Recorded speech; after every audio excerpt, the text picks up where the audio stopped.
So yeah, we now have NBA champion saying what we all thought. Like an two-time NBA champion saying what we all thought. And this is obviously this is Mychel Thompson.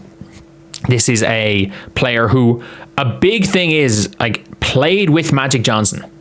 Like, this is one of the huge things where it was like, he played with Magic Johnson on the Showtime Lakers.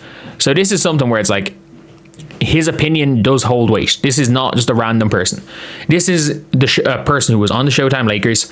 We all know the situation of, like, Magic Johnson being sick of Paul Westhead. For nothing else, we know that situation because of a damn TV show. Obviously, a extreme version of what it was. And to this day, Paul Westhead still thinks he was right. Still thinks he was right in the Magic Johnson situation. And I can guarantee you that Steph White will probably argue that she was right no matter what in this situation here. That being said, this was on the Jason Whitlock show, and look, I'm being very, very clear. Like, I'm not, whatever your opinions on Jason Whitlock are, like, I've made mine very clear over the years.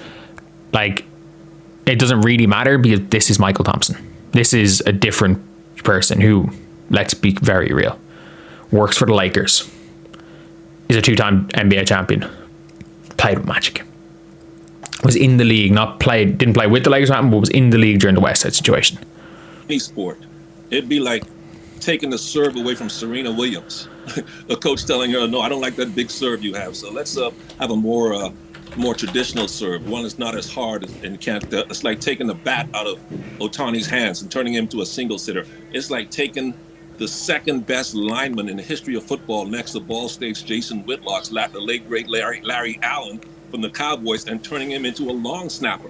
They've taken away Caitlin's superpowers. And when you draft a player like Caitlin, like a Steph Curry, a Magic, an Isaiah Thomas, of course, Michael Jordan, Kobe Bryant, when you have a player of that caliber, of a Wemby, you play to their strengths and you build around a franchise player such as that. And it seems like they brought the franchise player in to make them play the way they want to play as a. Yeah, I think we've all kind of been saying this from the very start. I think a lot of people from very, very early have been of the opinion that like the Indiana Fever, when it came down to it, like, did not like, they kind of went out of their way to, like, not be on the side of Caitlin Clark. Like, this was a team that was very much, like, I'm not gonna say they were pro or anti Caitlin Clark or anything. I think that they thought Caitlin Clark was a player. They've shown zero care about building around Caitlin Clark the player. I'm not saying they haven't tried to build around Caitlin Clark the person. There's a big difference. I think there's a big difference when it comes to them not respecting Caitlin Clark, respecting Caitlin Clark the person and the player. They are building around Kelsey Mitchell, and they have made it that incredibly clear. Kelsey Mitchell is the player they're building around. And later on in this, I don't want to show too much of it. You guys can watch the full thing if you want. I just want to show this clip. Later on in this, like, Mychel Thompson's talking about basically how, like, Magic Johnson needed to demand a trade to get rid of Paul Westhead, and even like Whitlock was trying to bait Mychel Thompson into saying Caitlin needs to demand a trade, and he's basically just said no. She needs to demand that. She needs to go in and say we have to play this way, and in the off season needs to be and I think I might be just making this up. I think he said that, but realistically in the off season, I almost misquoted him, but in the off season, she has to take more of an effort. Like, I think it is more of an effort needs to be made from Caitlin Clark to say, no, this player doesn't suit my game. This player suits my game. This player doesn't suit my game. This player does suit my game. Because I'm going to be real here. It's one of those things now where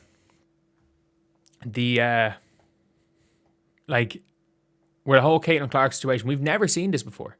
Like, do you remember how in Luka Doncic's rookie season, early on, they had him playing power forward because they still had Dennis Smith Jr.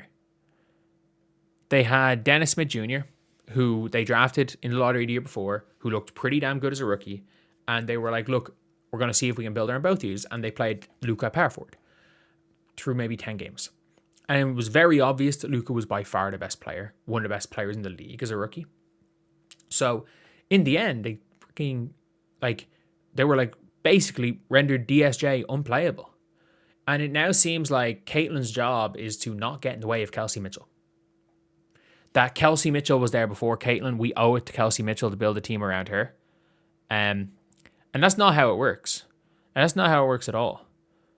Like, not watching as long as Stephanie White is the coach. Indiana Fever Stephanie White says what everyone's been saying. He's speaking the truth and knows basketball. He played for 2 championship teams alongside Kareem and the Lakers. Yeah, and like he was a number 1 overall pick. And like he knows as well as anyone as well. Mychel Thompson was a number 1 overall pick. So like he wasn't a bum. People want to call Mychel Thompson a bum because of his points per game average when he played for the Lakers. But like Mychel Thompson walked into the NBA as a 15 point per game scorer. Mychel Thompson was a 20 point per game scorer in Portland. At the same time as everything was going on with with the whole Paul Wesley situation, he was a 20 point per game scorer.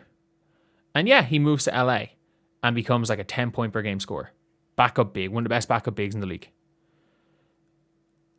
But like, that was his choice.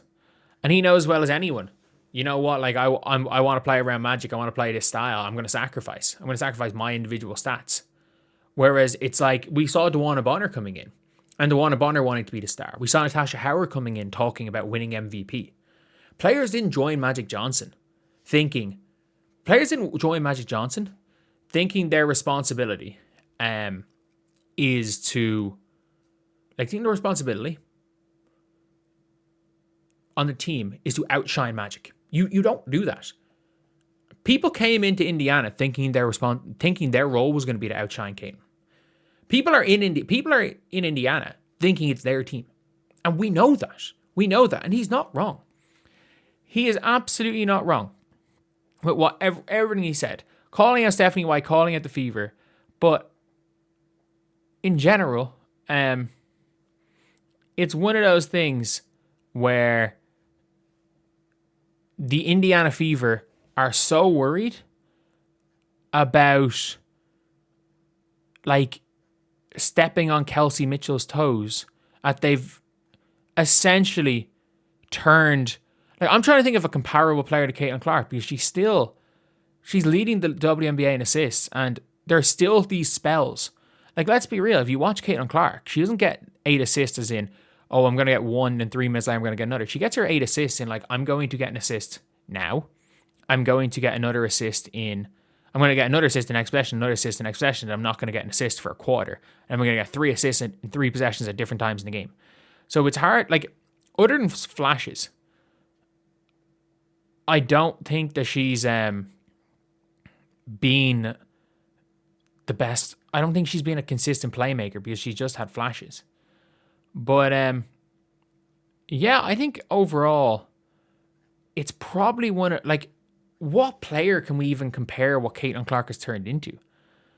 Because she's still a high turnover, high assist player, but she's not really a scorer. Like, what? Like, is she Jason Williams? Are they trying to play her? Is she turned into Jason Williams or something?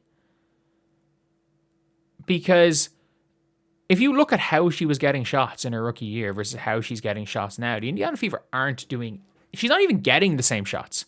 Every shot, like nearly every shot she took in her rookie year, I watched when she was doing well post-Olympic break, nearly every shot she took was a movement catch and shoot, or in transition, in semi-transition, where they played so fast that everyone was bamboozled and she got open.